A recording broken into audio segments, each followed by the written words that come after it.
But that is a sable. It's about a 1/2 inch sable brush. And I had these made. These are my signature brushes. And they're really a watercolor brush. But see if I can get over here. I know they're kind of following me around here. Let me get this up here. See, it gets there. Can you see that? I've got paint on it, but it makes a real fine chisel.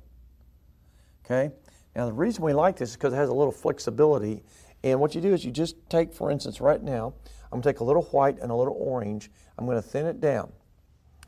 And I'm going to start dry brushing the effects of the wood on this this gray underpainting. And I've already done some, but look how this works now. I hope that they can see this, but you just take your brush and you gently skim the surface just like this. Whoops. I see I got too much paint on there. There's a good lesson right there in and of itself. Good news is, anytime you're working with acrylic and you do something like that that you don't like, just take a wet paper towel and just, you can wipe it right off. I forgot to wipe this off. You want to be sure that that's wiped off. You just gently skim the surface like this. There we go. See that little wood grain effect? And you just do it again to the next board, and you just keep doing that over and over. You can go vertical, you can go. So what we're going to do now for a few minutes, I'm going to go ahead and start putting in all of the little wood grains of the wood.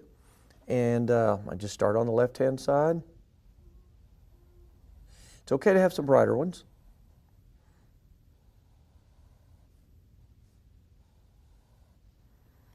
And I'll show you how we're going to block in those windows.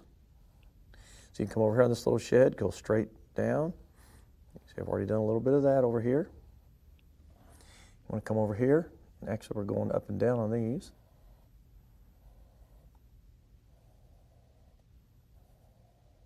See how that makes that nice old planks of wood. It's beautiful.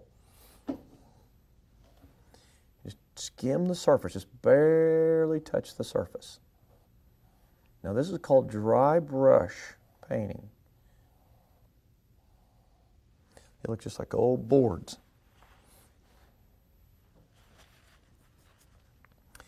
Now you come over here on this side.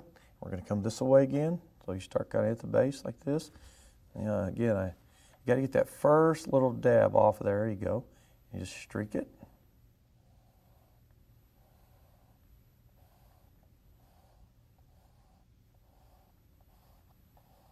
See, it makes that little grainy effect. It's just fabulous. You can go over that 1,000 times till you get it. Now I'm going to brighten this up and take a little more white down here. This is gesso. And I'm going to do my roof here. Now the roof is going to be more of a plank like this, or it could be more shingly. And I want it to be lighter. So you take your brush like this and you make little short, now flatten it out sometimes. You have to do that with your fingers.